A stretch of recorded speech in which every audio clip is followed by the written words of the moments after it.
Título séptimo. Régimen disciplinario. Artículo 93. Responsabilidad disciplinaria. 1. Los funcionarios públicos y el personal laboral quedan sujetos al régimen disciplinario establecido en el presente título y en las normas que las leyes de función pública dicten en desarrollo de este estatuto. 2. Los funcionarios públicos o el personal laboral que indujeren a otros a la realización de actos o conductas constitutivos de falta disciplinaria incurrirán en la misma responsabilidad que estos. 3. Igualmente, incurrirán en responsabilidad los funcionarios públicos o personal laboral que encubrieren las faltas consumadas muy graves o graves, cuando de dichos actos se derive daño grave para la Administración o los ciudadanos.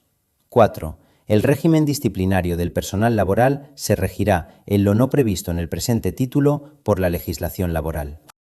Artículo 94. Ejercicio de la potestad disciplinaria. 1.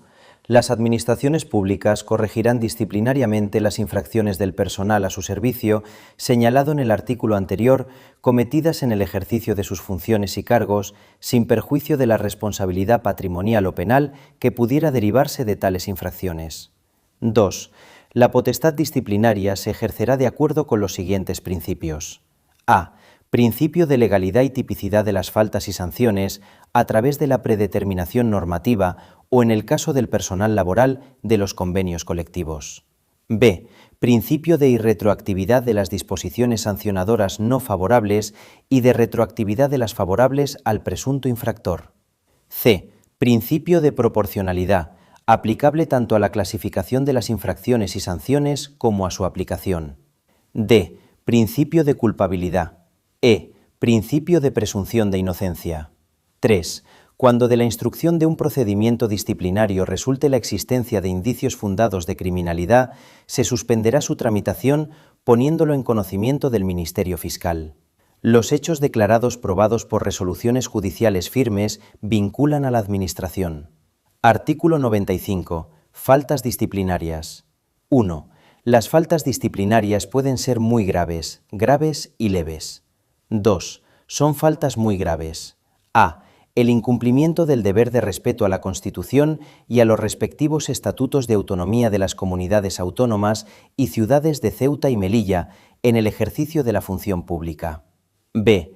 Toda actuación que suponga discriminación por razón de origen racial o étnico, religión o convicciones, discapacidad, edad, orientación sexual, identidad sexual, características sexuales, lengua, opinión, lugar de nacimiento o vecindad, sexo o cualquier otra condición o circunstancia personal o social, así como el acoso por razón de sexo, origen racial o étnico, religión o convicciones, discapacidad, edad, orientación sexual, expresión de género, características sexuales y el acoso moral y sexual. C. El abandono del servicio, así como no hacerse cargo voluntariamente de las tareas o funciones que tienen encomendadas. D. La adopción de acuerdos manifiestamente ilegales que causen perjuicio grave a la Administración o a los ciudadanos. E. La publicación o utilización indebida de la documentación o información a que tengan o hayan tenido acceso por razón de su cargo o función. F. La negligencia en la custodia de secretos oficiales, declarados así por ley o clasificados como tales, que sea causa de su publicación o que provoque su difusión o conocimiento indebido. G. El notorio incumplimiento de las funciones esenciales inherentes al puesto de trabajo o funciones encomendadas. H. La violación de la imparcialidad, utilizando las facultades atribuidas para influir en procesos electorales de cualquier naturaleza y ámbito. I. La desobediencia abierta a las órdenes o instrucciones de un superior, salvo que constituyan infracción manifiesta del ordenamiento jurídico. J. La prevalencia de la condición de empleado público para obtener un beneficio indebido para sí o para otro. K. La obstaculización al ejercicio de las libertades públicas y derechos sindicales. L. La realización de actos encaminados a coartar el libre ejercicio del derecho de huelga. M. El incumplimiento de la obligación de atender los servicios esenciales en caso de huelga. N. El incumplimiento de las normas sobre incompatibilidades cuando ello dé lugar a una situación de incompatibilidad. Ñ. La incomparecencia injustificada en las comisiones de investigación de las Cortes Generales y de las Asambleas Legislativas de las Comunidades Autónomas. O. El acoso laboral.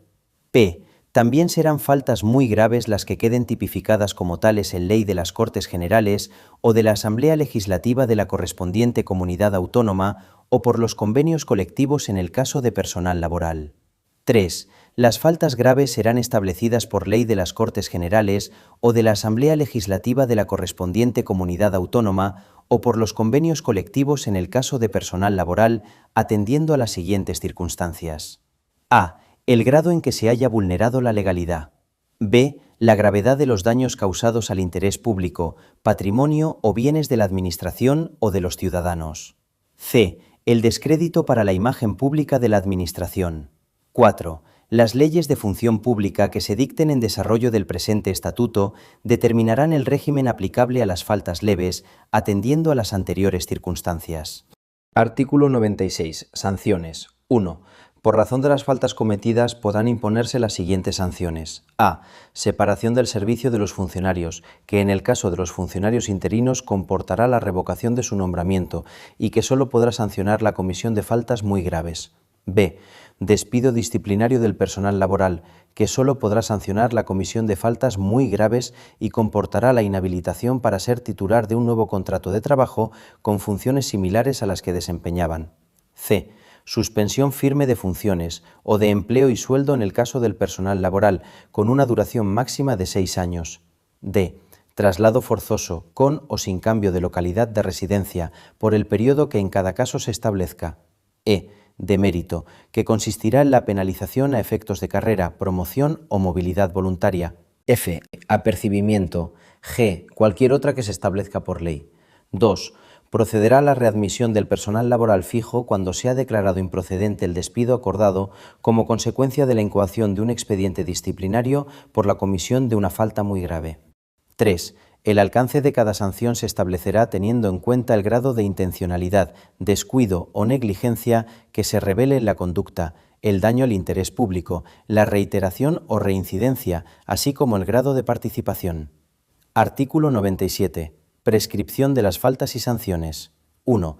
Las infracciones muy graves prescribirán a los 3 años, las graves a los 2 años y las leves a los 6 meses. Las sanciones impuestas por faltas muy graves prescribirán a los 3 años, las impuestas por faltas graves a los 2 años y las impuestas por faltas leves al año. 2. El plazo de prescripción de las faltas comenzará a contarse desde que se hubieran cometido y desde el cese de su comisión cuando se trate de faltas continuadas. El de las sanciones desde la firmeza de la resolución sancionadora. Artículo 98. Procedimiento disciplinario y medidas provisionales. 1. No podrá imponerse sanción por la comisión de faltas muy graves o graves, sino mediante el procedimiento previamente establecido. La imposición de sanciones por faltas leves se llevará a cabo por procedimiento sumario con audiencia al interesado. 2. El procedimiento disciplinario que se establezca en el desarrollo de este estatuto se estructurará atendiendo a los principios de eficacia, celeridad y economía procesal, con pleno respeto a los derechos y garantías de defensa del presunto responsable. En el procedimiento quedará establecida la debida separación entre la fase instructora y la sancionadora, encomendándose a órganos distintos. 3. Cuando así esté previsto en las normas que regulen los procedimientos sancionadores, se podrá adoptar mediante resolución motivada medidas de carácter provisional que aseguren la eficacia de la resolución final que pudiera recaer. La suspensión provisional como medida cautelar en la tramitación de un expediente disciplinario no podrá exceder de 6 meses, salvo en caso de paralización del procedimiento imputable al interesado. La suspensión provisional podrá acordarse también durante la tramitación de un procedimiento judicial y se mantendrá por el tiempo a que se extienda la prisión provisional u otras medidas decretadas por el juez que determinen la imposibilidad de desempeñar el puesto de trabajo. En este caso, si la suspensión provisional excediera de 6 meses, no supondrá pérdida del puesto de trabajo. El funcionario suspenso provisional tendrá derecho a percibir durante la suspensión las retribuciones básicas y, en su caso, las prestaciones familiares por hijo a cargo. 4. Cuando la suspensión provisional se eleve a definitiva, el funcionario deberá devolver lo percibido durante el tiempo de duración de aquella. Si la suspensión provisional no llegara a convertirse en sanción definitiva, la Administración deberá restituir al funcionario la diferencia entre los haberes realmente percibidos y los que hubiera debido percibir si se hubiera encontrado con plenitud de derechos. El tiempo de permanencia en suspensión provisional será de abono para el cumplimiento de la suspensión firme. Cuando la suspensión no sea declarada firme, el tiempo de duración de la misma se computará como de servicio activo, debiendo acordarse la inmediata reincorporación del funcionario a su puesto de trabajo, con reconocimiento de todos los derechos económicos y demás que procedan desde la fecha de suspensión.